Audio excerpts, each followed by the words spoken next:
What's going on, guys? It's me. It's me. It's Papi Platano with your co-host also, Strapfax Ola, and the lead host, the notorious Dom. Boom. Boom. All right, we're going to talk about No Way Out 2001 tonight. Dom, tell me where we're going. All right, so you chose No Way Out 2001. Why did you choose this card right here? Because it was, I believe, the last pay-per-view before WrestleMania 15? No, 17. I believe, yeah. Yeah. Which is one of the greatest WrestleManias of all time. And there Yes, was we relived it last year. Check out the archives. yeah, there was some surprising results that caught me off guard while we was watching. So, Dom, let's take it to the first match of the night. That's a lot of surprising stuff. I got a lot of questions for Strapola, and we're gonna kick it off. They had a video package of Kurt Angle and the most electrifying man in all entertainment, The Rock, and they show the intensity between Kurt Angle whooping on The Rock and The Rock saying that he's gonna be the next WWF champion. Then they also showed Triple H and Stone Cold Steve Austin. These two later on this night, they're gonna have a 3 Stages of Hell match, but at the time of this match, they couldn't touch each other. Stone Cold, being that rattlesnake he stunned Stephanie McMahon, and that's how we get the the 3 Stages of Hell, and it's the perfect theme for No Way Out. No Way Out is in the home of WrestleMania 41, Las Vegas. We have good old JR and Jerry the King Lawler on commentary, and our opening match is for the Hardcore Championship. We have that bird. Woo! We have Raven taking on the Big Show. Raven comes out with a shopping cart filled with weapons, and this is Big Show's second year in the company. And first question of the night, John, how the hell he gets demoted to the hardcore division? He got lost in the sauce. You're mute, John, pal. yeah. We can't hear you, pal. We're live. Man, how about now? You're good. No? Yeah. Come on, we're live, pal. Hi. I'm staring at the freaking button. I'm like, it's pushed in, pushed out. It's Okay, very confusing. Eugene. One door says in, and one door says out. Put that cigarette out. All right, let's go. For our audio listeners, we're at the horsepower cigarette lounge. The first thing I'd like to note is that this the theme music for the pay-per-view. Were they dubbing something, or was this like a Jim Johnston original? Because it really sounded like Bush's Machine Head, just in the Jim Johnston generic theme song way. But I can't prove that, and I don't know. But yes, the Big Show, having completed 2 full years in the WWE, he was at WrestleMania 15 against Mankind, the Raging Climax. Read between the lines, the orgasm of WrestleMania 15, and he was also at WrestleMania 2000 in the Fatal 4-Way main event with a McMahon in every corner. Sounds like a wet dream of Vince McMahon. And here we are, No Way Out 2001. What happened to the Big Show? You know, Vince always said, I know how to push him. I know how to push a giant. WWF is the land of the giants. Vince's head is full of doo-doo. That's what this is. Because he didn't know how to push this Big Show. He just got disappointed in his constant weight gains and his fluctuations. He's the Big Show, for God's sakes. But that's why, Big Show was pushed around. Even in his first year, he was sent to OVW. He came back, later that year, and they paired him with The Undertaker to put him into shape. But, good old Mark Calloway did the best he could. But there you go, Big Show in the hardcore division here, and in many divisions that we would come to find out. But yes, Big Show versus the Raven Effect here on the opening contest, and 2. I don't dare say WCW originals, but I love pointing it out whenever there's 2 WCW original Nitro members on the screen. But while Big Show was making his entrance, a ninja woman came out of nowhere trying to attack him, but she had no luck. Raven tried to capitalize, and he ain't have no luck either. Do we know who this mystery woman was? I don't know if it was was it revealed to be Tori? Not Tori Wilson. The other Tori. I don't know. if I remember Bad that Tori. correctly. Yeah, that No, Tori. no, because Tori came out in like right before WrestleMania 15, right? Yeah, she was around there. I remember she was in SmackDown, the first one, so that was like 98, 99. She had the best theme music for a Yes. creator wrestler. But Tori, the bad Tori, whatever you want to call her, she was Sable's opponent at WrestleMania, the Orgasm. So that's how far back she goes. She's just as enticing as the Big Show. So bad Tori, X-Pac Tori, Kane Tori. Yeah, that was a Ninja Woman. I don't think they ever revealed who she actually was. It was just a storyline that went nowhere. So Yeah, Well, very hard to remember that one. yeah. Well, during the match, a popcorn vendor attacked Raven. Come to find out, it was Crash Holly. Then all of a Jesus. sudden, Steve Blackman and Hardcore Holly comes out, and they try to take out the Big Show. And then we got the one Billy Gunn. He hits Raven with the Famouser, and then 1, 2, 3, he wins the Hardcore Championship. While all this is taking place, Billy Gunn, him and Big Show start going at it. And then Raven sneaks in, and he becomes Hardcore Champion again.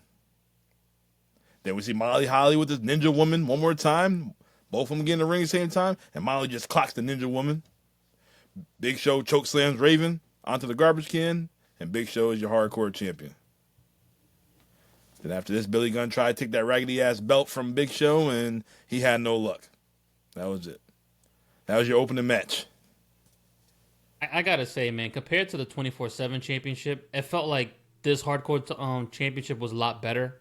The stars were more in line with maybe being stars or even at least mid cards. With the 24/7 championship, it just seemed like a bunch of guys that were never gonna be anything.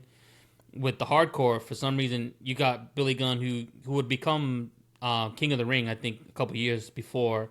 You got Hardcore Holly, which you and me, we always said, when we see that guy get in the ring, oh man, it's going to be a slobber knocker. It's going to be a fight. Crash always had his moments, he was going to do. And then Raven was one of the smartest guys in the ring, and we didn't even realize it. It's like a night and day thing. Granted, it was basically like the same title, but it was presented differently back in the day. Like it meant like, it seemed like the guys were more over and they had an opportunity to get over. But when it came to the 24/7, you just relegated to just nothing. Just my opinion from what I've seen and the differences. What you guys think? I definitely agree. This belt kept guys in the limelight and made the division more entertaining. So you have your Hardcore Holly, you have your Al Snows. Crash Holly was the king of the Hardcore Championship of the 24/7 rules. So you've seen everybody, even females, eating at this time. So I definitely enjoyed it. Pretty cool. What about you, Strapola?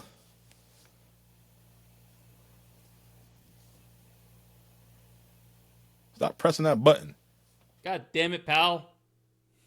hello. This is not NXT. You get it right the first time, damn it. You mother... We Am don't I hear on you. now? You're good. You're good. Am I on now? God damn it. Getting to no help. No help. It's new equipment. For those that do not know, I change equipment and I'm still trying to work with it. I don't like the way it's not non-visually communicating with me. Because I cough a lot. I sniff a lot. Like a goddamn dog. That dog in him. Oh! I'm trying to be nice here. Anyway. Your thoughts on the hardcore division? Damn. Well, you guys put a lot more respect on it than I do. It's a dumping ground for whoever's left. It's like, yes, of course there's Danny Ass in there, the one Billy Gunn, the Pepsi Cola of the new generation. They're fighting for the hardcore title, and a bunch of J-Brones. I mean, they're in shape J-Brones, Steve Blackman, but still, that's their ilk. Remember the alliance to end Hulkamania has not showed up yet. Excuse me. The WCW has not been purchased by the WWF yet. Whoever they had, they were WWF superstars, and then it got muddled down with the WCW athletes. That was the big concern at the time. It's like, who's this? Who's this WCW Tag Team Champion Chuck Palumbo? I'm hardcore fucking Holly. I'm a hardcore champion. Yep. So that was to come, So even if you were a bit player like Hardcore Holly or Steve Blackman, you were still considered a higher tier superstar than anyone on the WCW roster. More than Big Papa Pump, I'm sure. But anyway, a fine opening contest, an entertaining one. So let's move on. All right, well, our next match is for the Intercontinental Championship. We have Chris Jericho, the champion, taking on X-Pac, taking on Eddie Guerrero, and taking on the crippler, Chris Benoit. And we see Eddie Guerrero and Chris Benoit backstage talking to Lillian Garcia, and she basically asked how they're going to coexist, and Benoit had the last words. He said he understands that every man's for himself, but there's no proving them wrong. And you know what? That's right. Them guys are going to turn on each other, and it was a good-ass physical fight. And I enjoyed it. This probably was a good-ass match. I knew that X-Pac was going to take the fall. Yeah. I didn't think Benoit or Jericho or Eddie, they weren't going to lose. So they had to have the smaller guy to, take that fall. Well, technically, X-Pac is the biggest guy in the room. Yeah. That's the crazy part. The kid is not the kid anymore. He's the man. He's the measuring stick. And like you said, too, brother, when it comes to four-ways, it's so much chaos. You're expecting just Crash TV where it's not fun. It's just like, all right, when is this match going to be over? But with Eddie and Benoit in there, two of the greatest of that era, man, Jesus. You couldn't have picked better guys to put in this match, especially in a four-way. And you got Chris Jericho, Le Champion, Le Ocho, Le Nueve. Man, it was perfect. It was perfect for a fatal four-way, in my opinion. And we he had was the right guy. And we had a former guest in the IDM pod, Justin Credible, come out to help X-Pac. Still ain't benefiting him. See what I got him. It's crazy. I'd figure with that interference, maybe X-Pac could have taken over or just like got a pin over at least Eddie. But Jericho was smart enough. He waited for his opportunity, got that bridge pin, which is something he probably can't do anymore. Hell no. Not that gut. He's not meant for a cruiserweight no more. He's heavyweight. X-Pac had a chance. Everybody was laid out. I think it was like Eddie Guerrero with that spin kick, and Jericho's still on the ground, and he wanted to taunt. And that's how Jericho hit him with that roll-up bridge, basically. And, yeah, that's how he got the win. It's crazy because Jericho just came into the company maybe like a year or two before. It wasn't the Jericho that we thought we were going to get in the beginning, but later on this year, we would get the undisputed world heavyweight champion, Chris Jericho. But that's great. From where he's at there to where he end up at the end of the year, I don't think anybody would have predicted that. Sure. Strap, what are your thoughts on this match right here? I like the opening graphic, just X-Pac's face. They froze. They just like, it's like, could you pick a better picture of this guy? But yeah, X-Pac being there, and he was like the outlier, but he fit right in. He did a great job. It's unfortunate to see where they put him as the months went on. They just relegated him to nothing and nowhere. Yeah. But at this point, he was still relatively popular. He should have kept that DX music and just been DX Pac forever. Because once he changed to something else, no one gave a crap about him anymore. He was like the most popular guy. Shows what happens. Be careful out there, LA Knight. Yeah. Yeah. But yeah, entertaining for many reasons. Anytime you see Eddie Guerrero and Benoit out there, you're glued to the screen to see if you can find out why. And who's the other guy? Jericho. That guy, man, he's so young, so crisp. This is the Jericho we want. This is the Jericho we need. This is Jericho that can save us. But yeah, another entertaining matchup. Was this for the Intercontinental or the European? Intercontinental. Sometimes I think it's like, hey, put this on the best of Intercontinental DVD presumable DVD, but it's like, there's some couple botches here or there that weren't so great, so maybe leave it off. So it doesn't belong in the collection, because they show the same ones, Razor and Shawn and the ladder match, and Ricky Steamboat and Macho Man. It's like, show No Way Out 2001 in a Fatal 4-Way. Yeah. Show that one. That happened too. How come you never hear about a Pedro Morales Intercontinental defense? He's done them. That probably sucked, but Probably didn't want to record them because they weren't that great. It's terrible. Here's that legendary superstar Billy Graham and Bruno Sammartino match. Bob Backlund. Oh boy. And he's got him in a tie-up. And he's got him in the arm lock. the American He's boy. still got him in the arm lock. And 3 minutes in, he's still in the arm lock. Ah!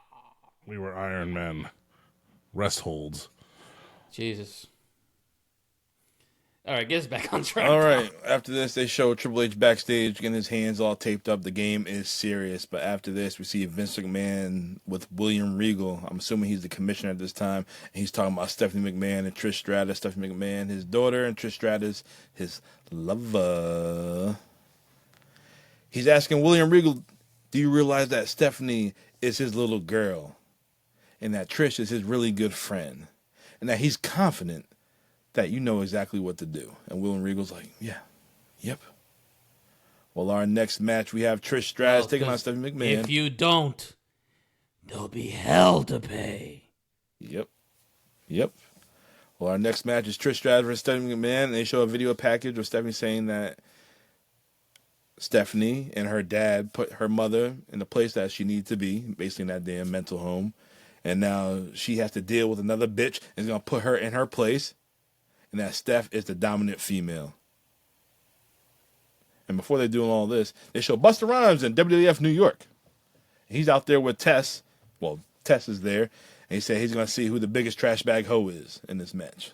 Jesus. How Tess going to talk about his ex-wife and his former manager like that? Life bees that way sometimes. You got me on stage with my ex. Shit. Yeah, I don't want to do that. All right, well, we see the beautiful Trish Stratus walking backstage, heading to the ring. And we see William Regal trying to stop her. And it didn't happen. She says she's about to slap a bitch. It's Is she Wayne Brady? Is she Wayne Brady? Well, I think she's part of a Native American tribe out of Wisconsin, the Slapaho. That's it. All right, well, this match is physical. It was a cat fight. And the crowd was lit for this one. Oh, yeah, I was loving it. And then JR had a pitcher of water on the desk, and Steph threw the water at Trish. And, yeah. Steph ripped Trish's pants off, was smacking that ass. Thank you, Stephanie.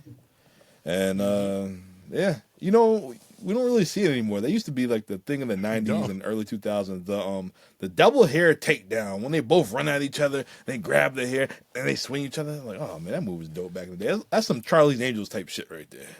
Yeah, it's true. Matrix. It's a good comparison because you don't see anything like that. You can bring it back. Someone like Chelsea Green would bring that with bring somebody else into the mix just to put that move over. But that's her gimmick. She wants to be the diva, so yeah. It makes sense for her. But y'all know about the legend of the hair mare. Yeah? No? So, you know how they trained the women back then. They don't wrestle like the men, wrestle like women because you're a lady. Because you're a lady, wrestle like a lady. But so they wrestled like women, which limited their appeal. Because they don't wrestle like the guys. They're not as, tough. They're not real athletes. And, of course, the women's evolution, to what they are today. It's like you can't wrestle that way. You can't wrestle that style. That style that was popularized by the Fabulous Moolah. So the hair mare is the move that describes that generation. It's like, okay, what's a snap mare? Well, you grab the dude's head by his skull, And you snap his head over, flip him over. A hair mare, you just grab the woman's hair and she kind of jumps over or whatever. Yeah. It's like, that's not wrestling. You're pulling her hair. That's not athleticism.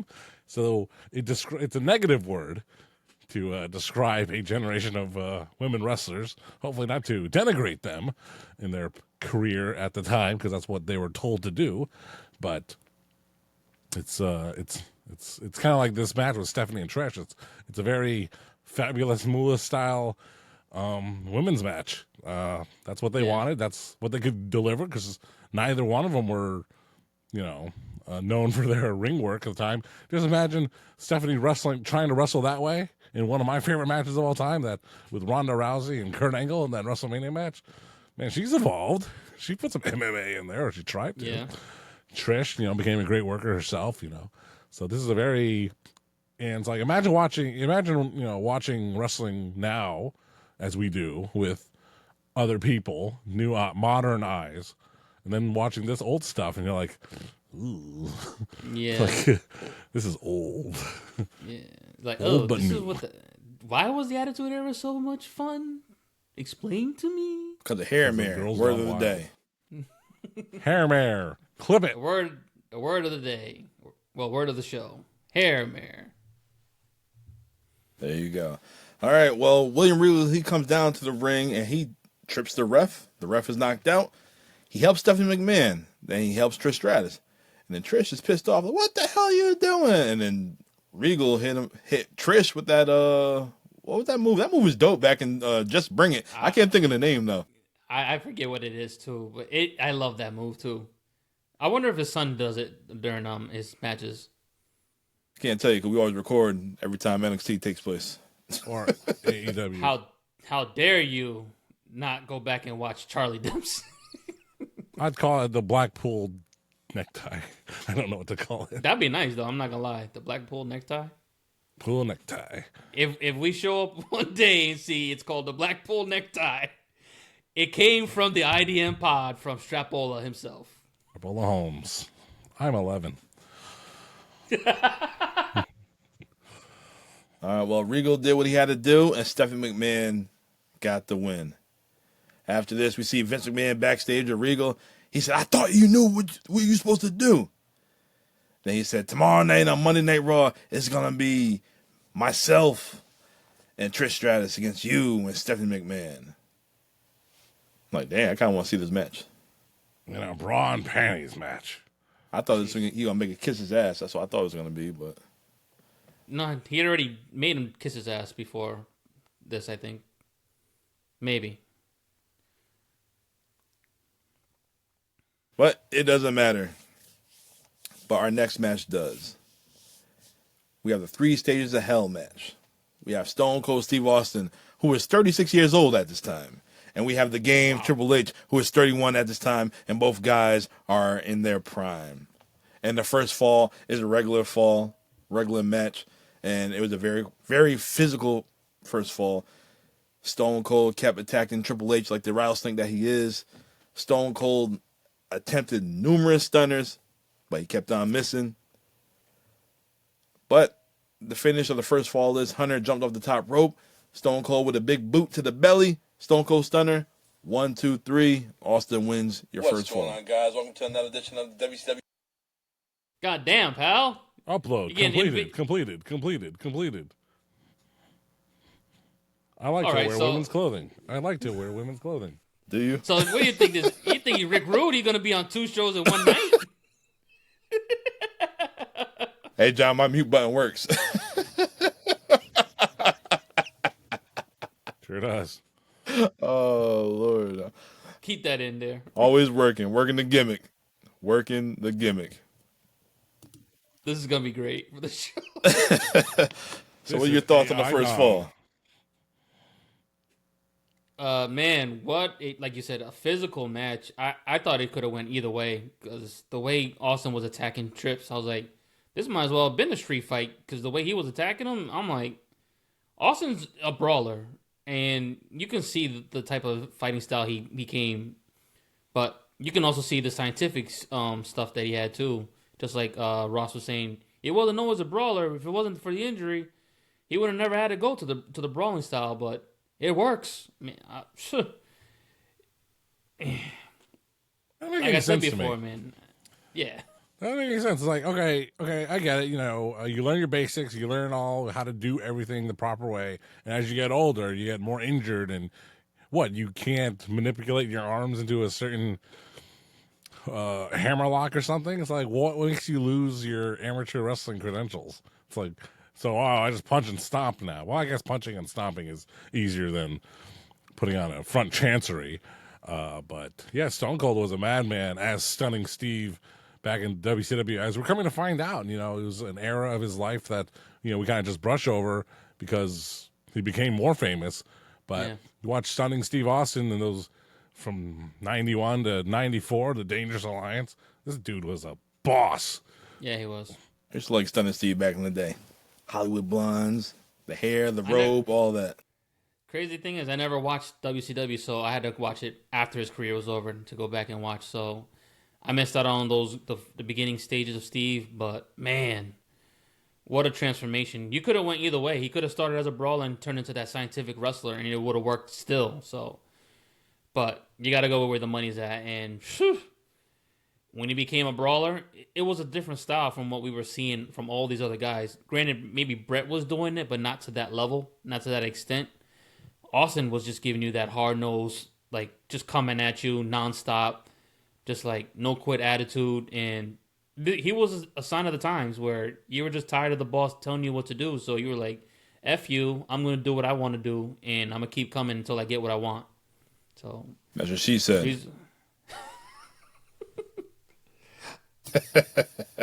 she's, she's, She's a hoe. she,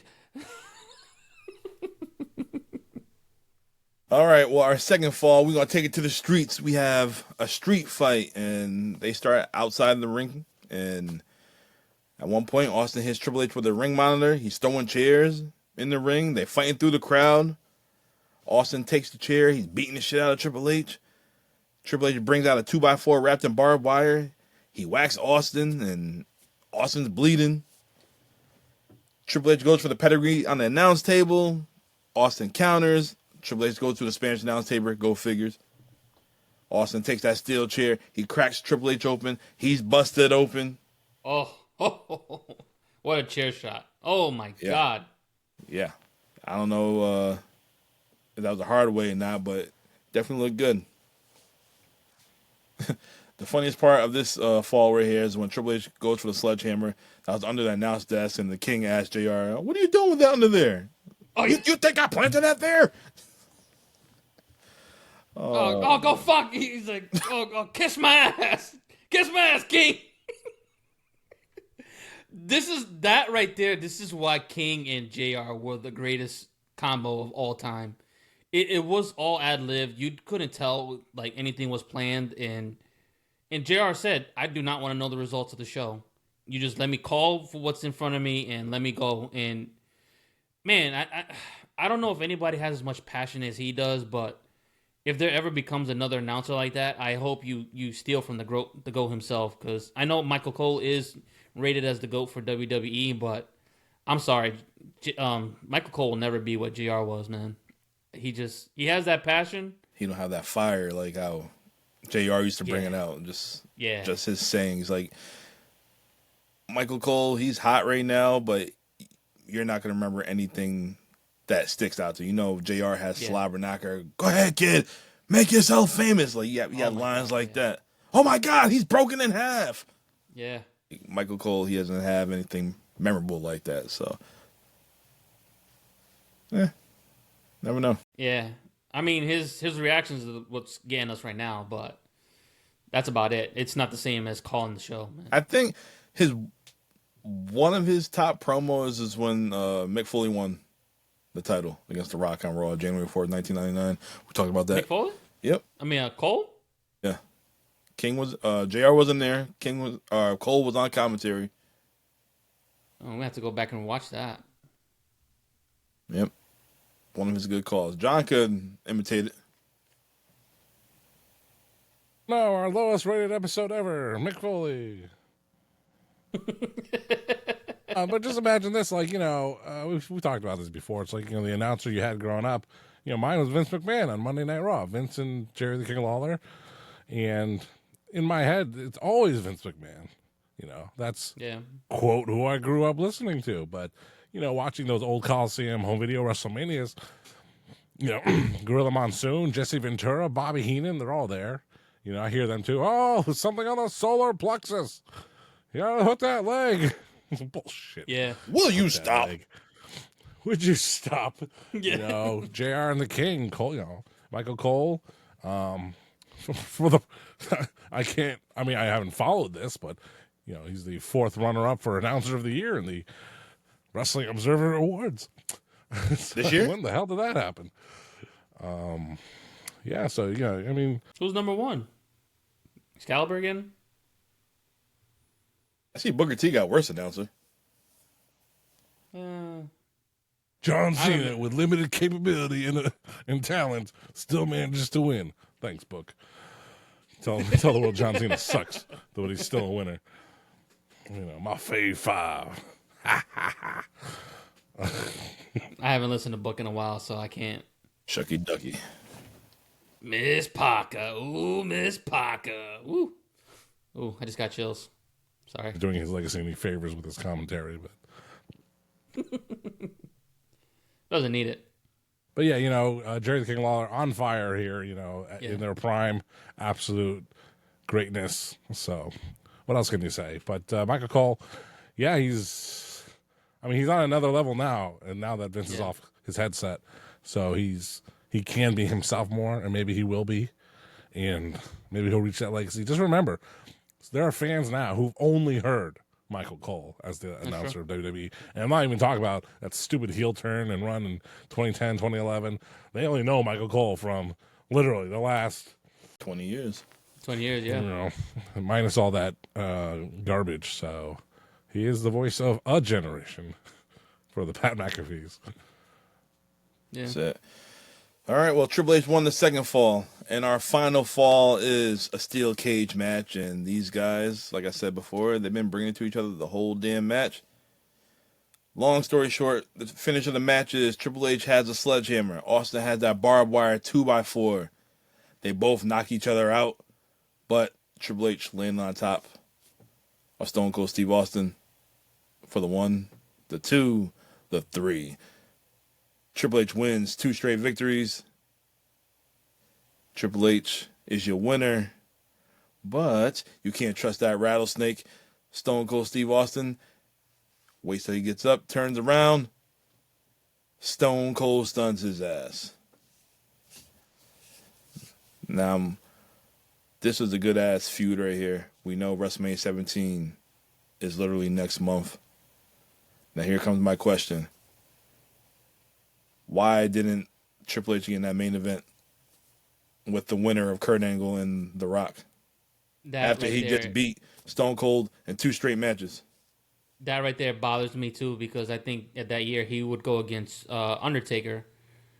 But, dude, you just beat the guy who's going into the main event. Twice. Back to back.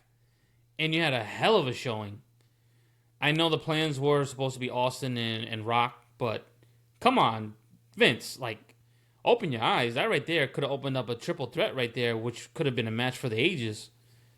Oh, my God. Yeah, like I said, I'd never seen this show until reviewing it now. I don't remember this show either. It definitely why didn't they do that? The booking was all over the place. As you know, we're watching this No Way Out, and none of it makes any sense. How'd you get to Chris Benoit and Kurt Angle? How? Where did Eddie Guerrero go? He was in a match with Test, wasn't he, for the European title? Yeah. Right?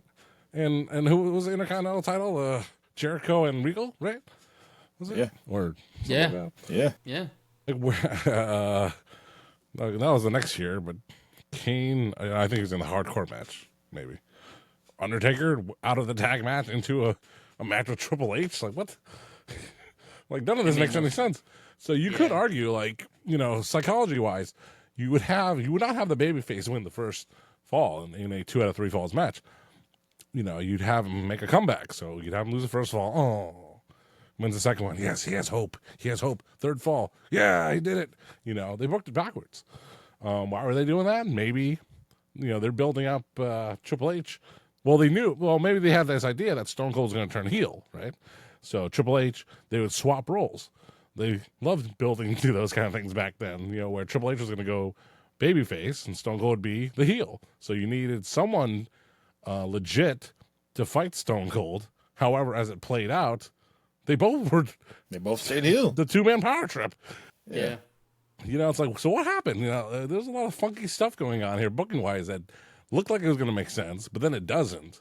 So, I mean, your answer is as good as mine. It's like, we don't know why they booked these things the way they did. Allegedly, one of the years, either this year or the next year, Kurt Angle was in line to face Sting.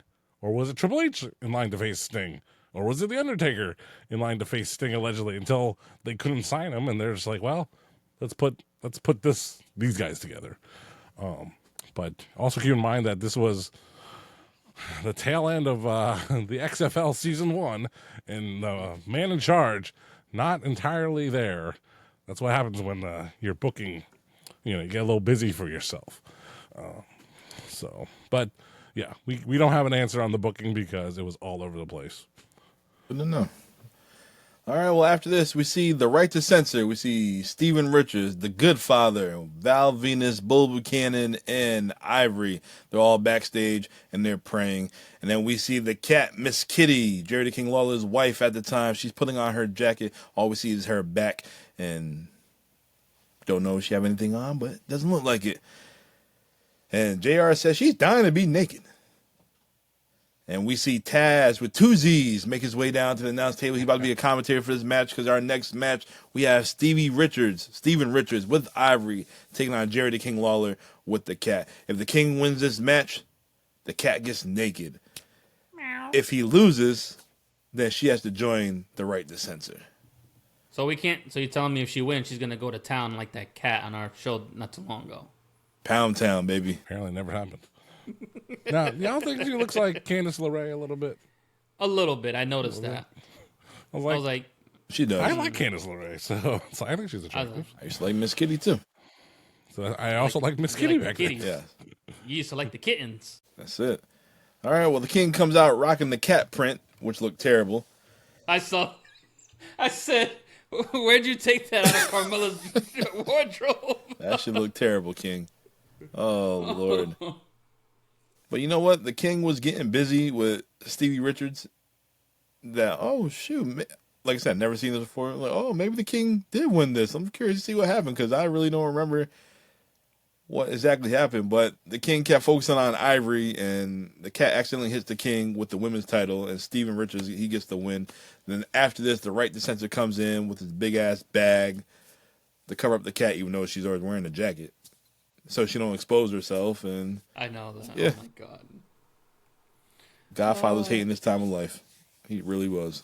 He said it. Godfather. Even Val Venus was like, "Oh, what the hell is wrong with this?" Yeah, it was terrible. Very terrible. Yeah. Steven Richards did a great job with this role. It wasn't a great role to play, but he did a great job, and it's just a shame he stuck around WWE for a very, very long time, but he just never amounted to anything, and it's a shame. He was a very talented guy, and he reminded me of this character on a very obscure show. It's called Party Down. It was on some obscure network. But, no, he did a good job, and it's just unfortunate. Like, even think about this. The next, at WrestleMania, China and Ivory. Well, they eventually let on that China was on a book tour or something. Yeah. So yeah. So she had an excuse not to be there. But China and Ivory the next month. Now, would you say with everything going on, the Right to Censor actually won the battle? Because the way the society became and it is at the moment, it's like, can you just not censor every goddamn thing on TV? God damn it. Beep. Jesus Christ. 9/11 happened later. Hold on. Yeah. These are the words that you can't say on national TV. But on podcasts, you can. On podcast, you can. Balls. puppies. Meat stick. Meat stick. Whoa. All right. All the Let me excitement. stop. Next segment. Yeah, let's get out. We this is in school, this is in college, and they were talking. how are we talking about 9/11 on this show? But it was a year later, 2002. This is my first freshman year of college, and they want to talk about, it's like, well, this happened a year ago. Does anyone want to talk about it? And I raised my hand and get those participation points, and I said, well, and they're like, who are you looking at? I'm like, nobody. I said something to the effect of, the world was getting a little hot, a little aggressive, didn't need, but it got a reset with 9/11. The world was just really crazy, and that kind of reset the U.S. and the Earth and made everyone calm down a little bit. It didn't last very long, but. Yeah, I did notice a lot more patriotism than more like unity for a little bit, and then I don't know where it took a left turn a couple years down later, and then it just went with an entertainer downhill. and not a politician. Yeah, sad. Everybody just need to unite and drink a real American beer. God damn, pal, we're not doing that. My head was turning. I was coughing. But on Monday Night Raw last night, I heard Hogan on the TV. I was like, what the fuck? Who's advertising on the TV?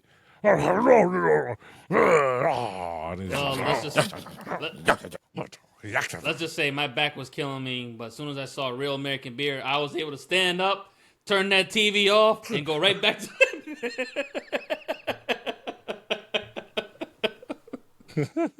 So inspirational. Thank you, Hogan. I said my prayers. I didn't take my vitamins, but I'm gonna drink a different beer. All right, our next match is a tag team table match for the tag team titles, a triple threat tag team table match. We have Edge and Christian taking on the Dudley Boys, taking on Undertaker and Kane, and they show a video package of the Dudley Boys attacking Undertaker in the parking lot, and then they show another clip of Edge and Christian attacking Kane in the parking lot. Woo, what a fight. At this time, the Brothers of Destruction never been tag team champions, so it's pretty interesting. So I'm like, oh, shoot, they might actually win the tag titles.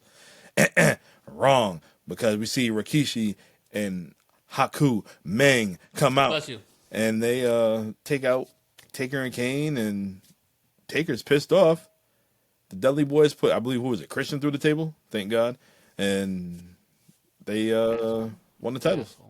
Well, they kept the titles, right? Sick of the bloodline interfering and everything. The Dudleys were the champions. Dudleys were champions. Okay, so they retained the tag titles. Yeah, I was looking at the time. I'm like, oh, this is going to be fast-paced, non-stop action, straight TNA, total non-stop action. And it literally what I was thinking, it's just going to be fighting, get to the table, maybe like 5-10 minutes, and then boom, 3D, 1, 2, 3.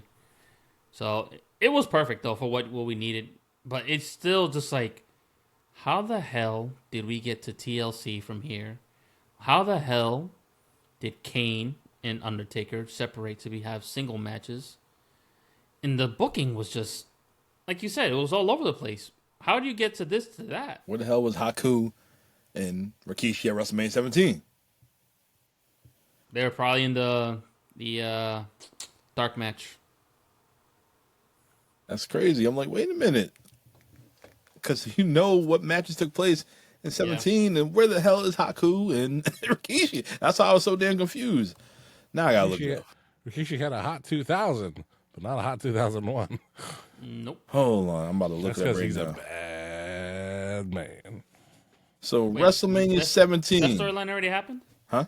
Yeah. That storyline happened where Austin found out who ran him over? Survivor Series 2000. Oh, yeah. Because Kurt Angle Rock and would Undertaker and Rock and Rock would make his appearance in 2002. All right, well, I'm looking at the card for WrestleMania 17. I'm going to go over it real quick. The dark match was X Factor, X-Pac and Justin Credible with Albert taking on Steve Blackman and Grandmaster Sexay. What? Where the hell is Scotty 2 Hotty? He might have been suspended for drugs. I don't think so. Or could have been hurt, too. God, he was a clean Could've dude. been hurt, man. Oh my got God, hurt. Scotty Too Hottie, twice in his life, because we're all over Royal Rumble season, right? He's the only guy that got attacked twice outside the ring and not be able to make it. And that one Row in particular, man, just look in the man's eyes. Look at them in the man's eyes from Westbrook, Maine. Scott Too Hot Taylor, and he's out there juking, jiving, dancing, and he's like peace sign to the camera. It's like ooh, then he gets knocked all the fucked up. It's like, goddamn, man, as a worker, man, you wrestle all year long to get your moment at the Royal Rumble, and you get beat up by Muhammad Hassan. Oh, yeah. All right. Well, our opening match, WrestleMania 17 for the Intercontinental Championship, we had Chris Jericho taking on William Regal. Because he peed in his tea. Yep. And then we have a 6-man tag match. You have Taz with 2 Z's and the APA taking on the Right to Censor, the Good Father, Val Venus, and Bull Buchanan. Well, Taz ain't going to take no suplexes from nobody, brother. That was actually a fun match to watch. I remember that match. And then for the hardcore title, it's a triple threat. We have Kane taking on Raven and the Big Show. Ooh. I think Kane leaves out here with the chance. No, I think Raven does, right? Kane. Holy shit. For the European Championship, you have Eddie Guerrero taking on Test. The Cools. That was actually a decent match. We I don't have know how Eddie pulled that off. Perry Yeah, Saturn, so- that's why. Ah, yes, true. Kurt Angle taking on Chris Benoit. Sheesh. That went crazy. China and Ivory for the women's title. Squash. Shane versus Vince. Street was fight with actually Mick Foley in the corner, or as a referee. That was actually, that one was actually pretty good. With my boys from WCW. Yeah. You got the TLC match. Probably the match of the night. You have the gimmick battle royal won by the Iron Sheik, eliminating Hillbilly Jim.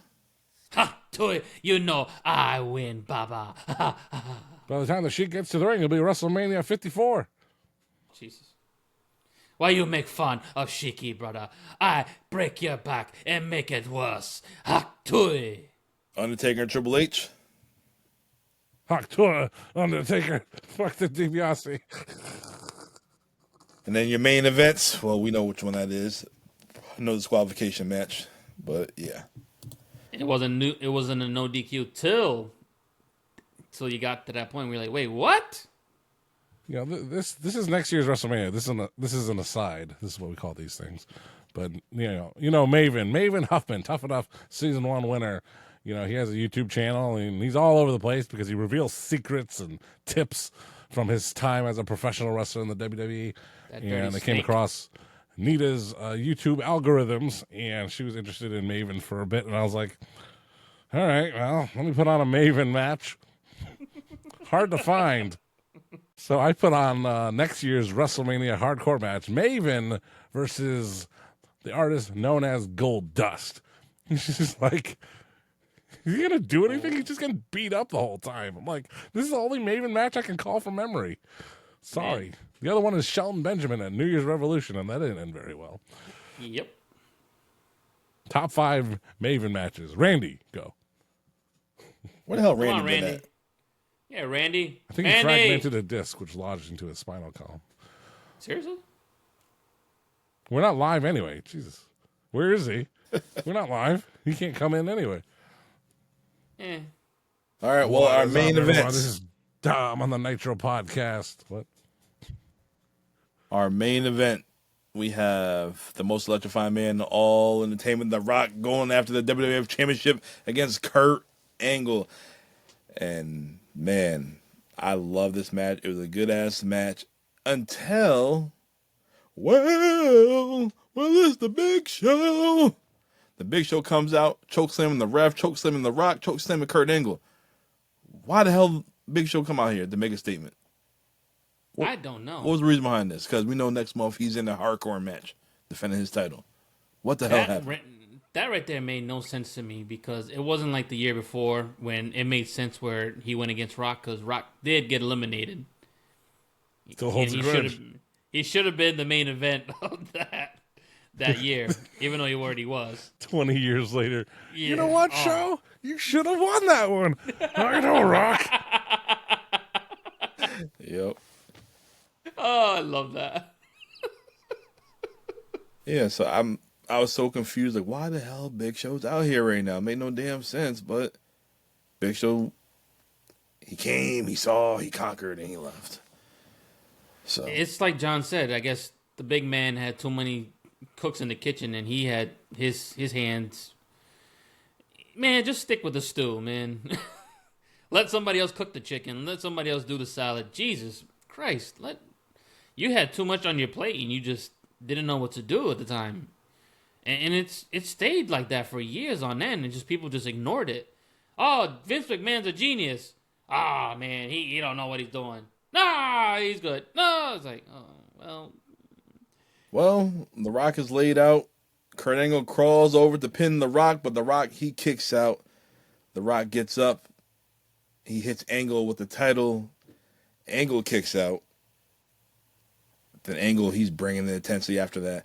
He turns that mother lover into the ankle lock. Oof. He's banging the knee. He got that ankle lock, synced in. He's ready. I'm like, oh shit, Angle might actually win this joint. That's what I thought.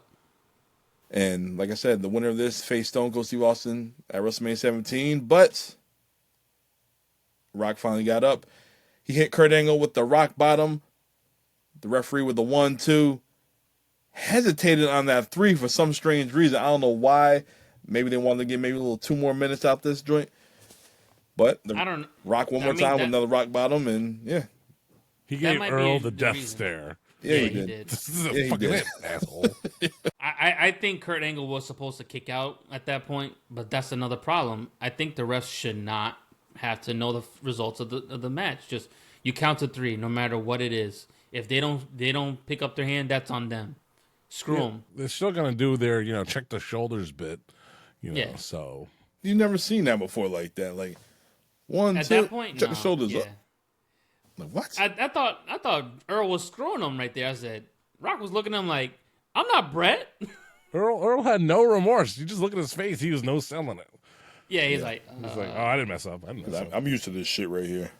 But The Rock seriously gave him that fucking death stare. It was hilarious. He's like, "This motherfucker, this is it." now this is how we're gonna do it now. And he just looked at him like, you better count to 3, boy. Yep. Well, The Rock is your winner. The Rock is the WWF champion, and The Rock is going to Houston to take on Stone Cold Steve Austin in the main event of WrestleMania 17. This is their rematch from WrestleMania 15. Everything's bigger in Texas. But was the Including the results Airbnb. the right? That's right. But this is actually a fun show. I did enjoy this show. A lot of, unanswered questions. Like Big Show and Kishi and Haku. No follow up needed. Yeah.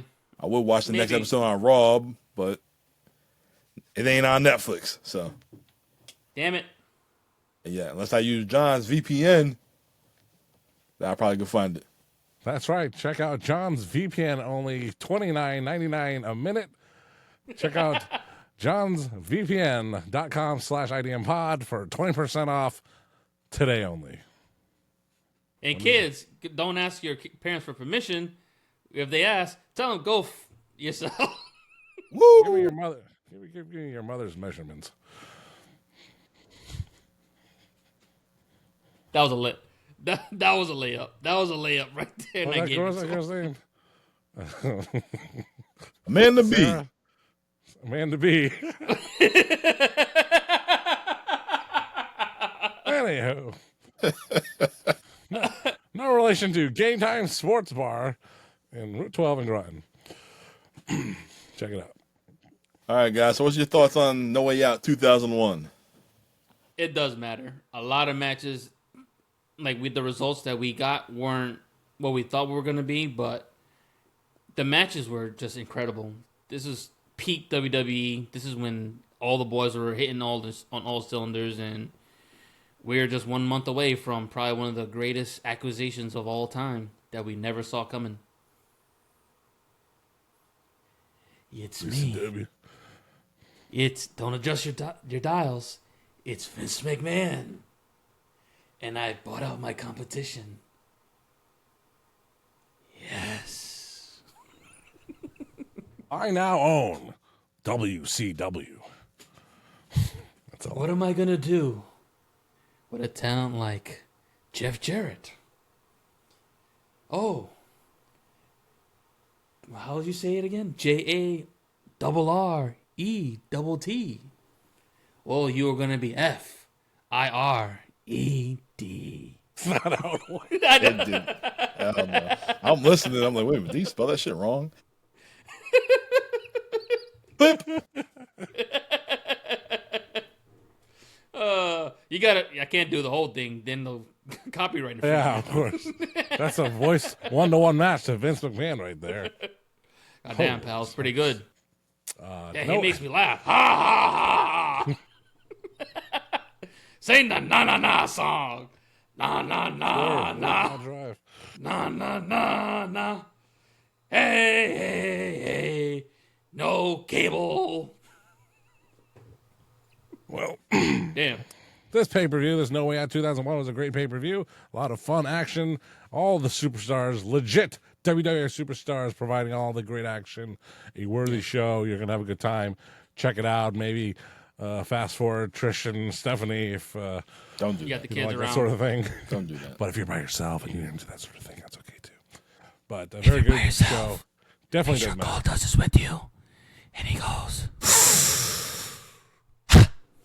Put a cigarette out.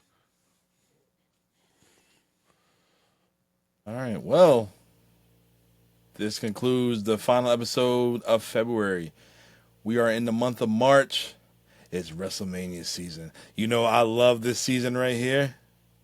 In our first episode of the month of March,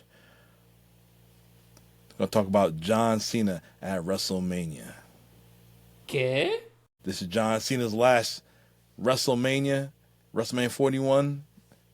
And we're going to discuss all his matches. Last year, we discussed Undertaker and his streak, and what he did after the streak as well. This time, we're going to talk about all of John Cena's matches. We're going to start at WrestleMania 20, where my man Strap Fax was at in New York City when he won the United States Championship against The Big Show. Then we're going to take it to WrestleMania Hollywood, brother. And when he won the WWE Championship against JBL. And the list goes on. All the Hall of Famers. WrestleMania 22 in Chi-Town, Chirac. He defeats Triple H. With a no name in the crowd of his show, or his entrance, a one name CM Punk. Only WrestleMania main event. CM Punk with a Tommy gun. We're going to talk about John Cena and Shawn Michaels in Detroit Rock City, baby, at WrestleMania 23 for the WWE Championship. WrestleMania 24 in Orlando in the triple threat match. John Cena is taking on Triple H and the Viper, Randy Orton. A minute and 40 seconds to get to the rest. That's when Cena suffered his first loss at WrestleMania. Yep. WrestleMania 25. I don't recall where that's at, John. You got to remind me. Dallas. Should be Dallas. Was it Dallas? I wasn't Dallas, there. Texas. Everything goes back to Dallas. It doesn't matter. But John Cena, he defeats my man Edge and the Big Show for the WCW, WWF World Heavyweight Championship. 70 seconds. That's it. 26, Arizona. I remember that one. He goes against the Animal Batista for the WWE Championship. 27, all of our first WrestleMania in Atlanta. He went against The Miz.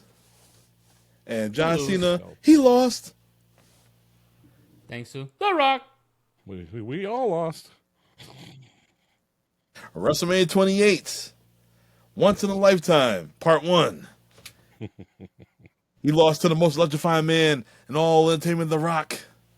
WrestleMania 29 in New Jersey, where... Were you there, Platino?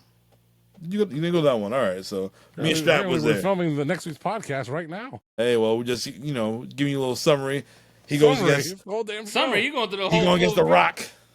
And he beat with the AA and Yeah. Hey, well, he goes against Bray Wyatt 2 more times. He goes against Alexander Rusev. He goes against The Undertaker. He can't see him.